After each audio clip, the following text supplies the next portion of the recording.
السلام علیکم۔ آج کی کہانی دادی اماں کی کہانی کبھی ختم نہ ہوتی ہوئی تھی۔ دادی اماں ہر شام چوکھٹ پر بیٹھ جایا کرتی تھی، خاموشی سے، ہاتھ میں تسبیح، آنکھوں میں صدیوں کی تھکن آنکھوں میں صدیوں کی تھکن سمٹی ہوئی۔ ہم سب بچے گھر بیچے پر یوں جمع ہوتے جیسے کہانی خود ہمیں آواز دے رہی ہے۔ وقت بھی سانس رو کے سنتا تھا۔ دادی اماں کی ہر بات میں سبق چھپا ہوتا تھا، ہر خاموش وقفہ بھی بولتا تھا بہت کچھ۔ دادی اماں کہتی تھی کہ بیٹا، کہانیاں کبھی ختم نہیں ہوتی، بس سننے والے تھک جاتے ہیں یا یقین کھوج بیٹھتے ہیں۔ ہر قصہ اگلے قصے کو جنم لیتا ہے، آہستہ، جیسے رات سے صبح اور صبح سے شام بنتی ہے۔ ایک دن میں نے پوچھا، دادی اماں آپ کیوں نہیں تھکتی کہانی سناتے سناتے؟ انہوں نے مسکرا کر کہا، کیونکہ میں زندگی سے سنتی ہوں اور زندگی کبھی خاموش نہیں ہوتی بیٹا۔ کبھی وہ ہمیں اپنے بچپن کے قصے سناتی، کبھی گاؤں میں بجلی نہیں ہوتی، راتیں چراغ کی تھی راتیں چراغ کی لو پر جیتی تھیں، جب اندھیرا ڈرانے نہیں سکھانے آتا تھا۔ خاموشی سے وہ بتاتی تھیں کہ صبر سے کام لینے والے کبھی خالی ہاتھ نہیں لوٹتے، کیسے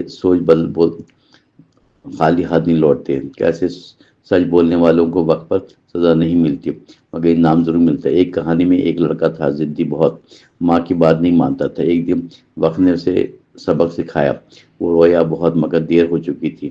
ہم سب سانس رو کے سنتے رہے، آنکھوں میں آنسو، دل میں خوف، مگر ذہن میں سوال جاگتے رہے۔ دادی اماں کبھی انجام نہیں سناتی تھی، فوراً کہتی تھی، سوچو اگر تم ہوتے تو کہانی وہیں رک جاتی، مگر ہمارے اندر چلتی رہتی ہے دنوں راتوں تک۔ ہم خود انجام بناتے ہیں، خود فیصلے کرتے ہیں، غلطی سمجھنے لگتے ہیں۔ ایک دن دادی اماں بیمار ہو گئے بہت، ہم سب ڈر گئے کہ اب کہانی ختم ہو جائے گی ہمیشہ کے لیے، مگر انہوں نے آہستہ کہا، نہیں، کہانی میرے سانسوں میں نہیں، میرے عمل میں ہے، زندہ رہیں گی۔ جب تم سچ بولو گے کہانی چلے گی، جب تم معاف کرو گے تو کہانی بڑھے گی۔ اس دن پہلی بار ہم نے سمجھا کہ کہانی کتاب میں نہیں ہوتی، انسان کے رویے میں ہوتی ہے۔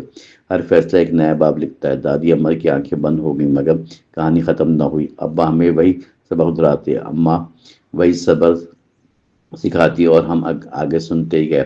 اب میں اپنے بچوں کو وہی کہانی سناتا ہوں، مگر آخر میں یہ ضرور کہتا ہوں کہ دادی اماں کی کہانی ہے جو کبھی ختم نہیں ہوتی۔ دادی اماں کے جانے کے بعد گھر خالی سا ہو گیا، دیواریں بھی خاموش ہونے لگی، مگر رات کو جب ہوا چلتی، آنگن میں سرسراہٹ ہوتی، یوں لگتا دادی اماں اب بھی تسبیح گھماتی بیٹھی ہیں اور کہانی شروع ہونے والی ہے۔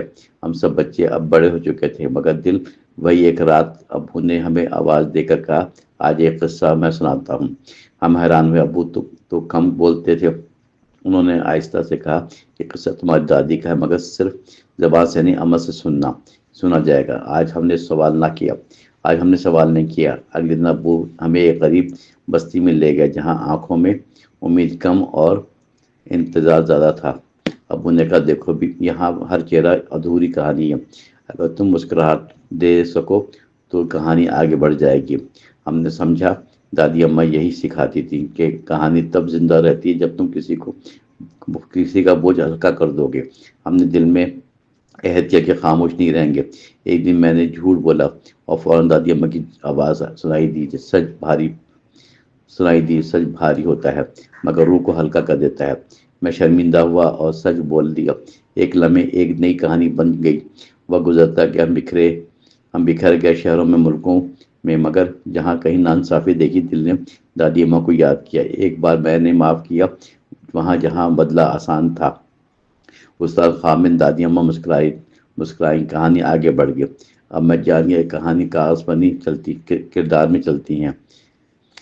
نیک کام ایک نیا صفحہ ہوتا ہے۔ میرے بچے جب پوچھتے تھے کہ بابا کہانی کب ختم ہوتی ہے، میں مسکرا کر کہتا تھا، جب تک انسان ہے تب تک کہانی ہے۔ رات کو جب نیند آتی ہے تو لگتا ہے کہ دادی اماں اب بھی چوکھٹ پہ بیٹھی ہیں اور کہہ رہی ہیں، بیٹا یاد رکھنا، کہانی ختم نہیں ہوتی، بس راوی بدل جاتے ہیں۔